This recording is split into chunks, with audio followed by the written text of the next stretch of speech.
Hey, what's up, y'all? It's Papa Cracking this Steambox here after this shit. Smooth bit is titled Angela Yee Breaks Silence on Jess Hilarious and Loren LaRosa Breakfast Club Beef.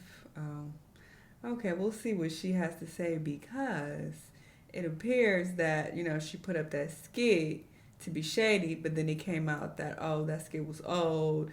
That wasn't referencing Jess and Loren. So I guess she never talked about it, but now she's going to give her opinion on their beef because she previously was on the Breakfast Club. So maybe she has some good advice or some more shade to throw. Let's hear what she got to say. Let's watch. If anybody thought they would catch Angela Yee lacking, think again. Angela Yee is PR trained and she knows how to say the right thing at the right time. Everybody sat back and watched the drama unfold between Jess Hilarious and Loren LaRosa. Some people accuse Charlamagne for being wrong and also not taking it seriously, especially when you have two co-workers going at it. Now other people blame Jess Hilarious and said, yo, you should have never picked a replacement that was better than you. So from the outside looking in, it looked as if Jess Hilarious got her job stolen by Loren. Now, since then, Loren has announced a podcast and surprise, surprise, she signed with Charlamagne's network, Black Effect Network. So whether you feel like the whole thing was a rollout. So there you go. She not taking Jess' job. She's going on to get her own job. But of course people are going to say, well, that's because people called them out. They're going to have their excuses. People can never admit when they're wrong on the internet, I feel like. It's always, well, this. Well, no, I was right because this. Y'all were wrong. She was not there to take that woman's job. It was just smart timing from Charlamagne and Loren. Either way, the whole thing just seems odd. Now, Angela Yee finally spoke on the drama between Jess Hilarious and Loren. And according to Angela Yee, there was actually supposed to be two females up there. Here's what she said. Well, I would say this. When I initially left, they did say they were going to hire two people. So that was always the... And look at that. That also could have been the other objective. Maybe they wanted her to be there to assist Jess. And I even said that in a previous vid. I'm just like, I think that would be dope to have two women there and two men to kind of even it out, especially when it comes to conversations where, they're speaking about the different genders, because typically the women will be more in favor of the women being discussed and the men usually are in favor of the men being discussed. You have that natural bias, unless it's some super blatant call out. But yes, I'm like, okay, it would be cool to have two men and two women. So maybe that was their goal, initially. Like, okay, let's have her here with Jess. But it was taking this, no, trying to take Jess' spot, trying to take her job. Like, she can't be there too? Plan. So, I'm going to be honest, I don't know what's communicated to anybody. I know Jess was out on maternity leave. And I know that's tough too, coming back. I know she's expressed, having a baby, postpartum, all of those things take a toll. And Loren works really hard. And Jess does too. Like, she's on the road. And I think part of why they hired her was because of that. Like, she does comedy shows, she goes on the road. That adds a lot to the show. Has a strong following. Yeah. But I think a lot of times it is social media that tends to get people riled up. It's outside forces. It's not what's in the room, and that's what makes tension sometimes build. But what is good is when you can have a blow up and then work through it.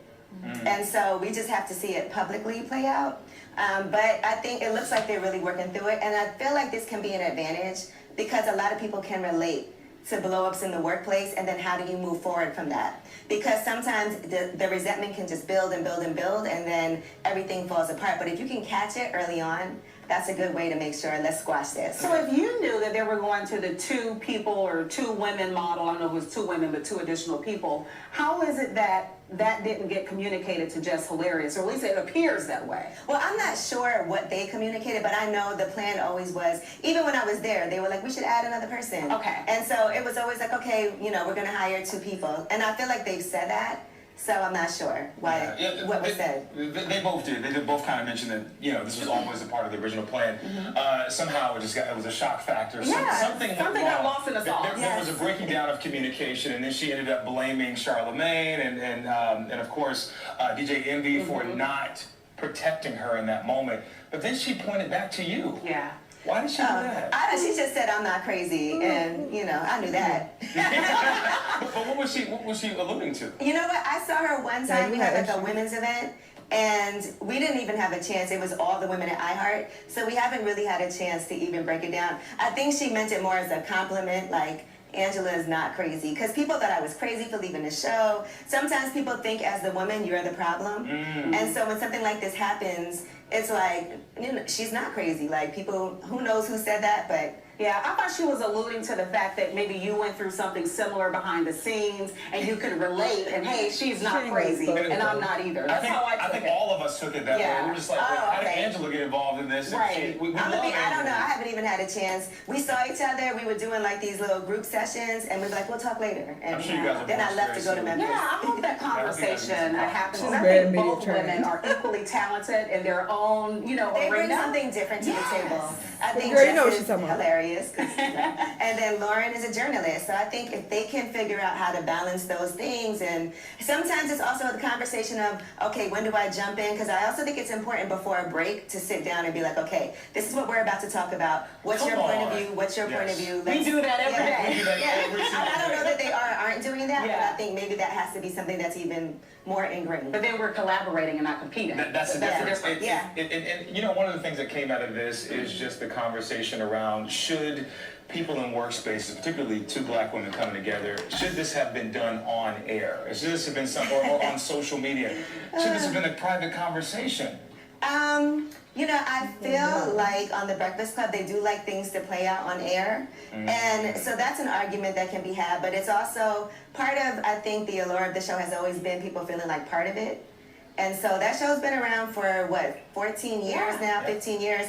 And so I think that part of what people like is they feel like we want to see the inside workings of what's happening. Yeah, and breaking that fourth wall. So was she the original And then I host? think also, Were there Jess people publicly before put her? out her live, and so that is what is the reason why. How do you not address it at all? That's right. Because you can't just move on and people are like, what happened, what happened, what happened? Well, let's let it play out. Got it. Well, thank you for sounding out. Much difference from what we heard from Jess Hilarious, which was, hey, I came back and Loren never left. So far, it seems like they were trying to have two women compete for the same job. Especially after Jess Hilarious revealed that Charlamagne was basically trying to egg on the beef between her and Loren. Now, don't you guys worry. For anybody out there wondering, these guys are working on their relationships. Jess Hilarious and Loren recently had a meeting or sit down with Angie Martinez, the queen of radio, and I'm sure she offered up some advice to them. And you guys already know nothing says we squashed our beef than doing a TikTok together.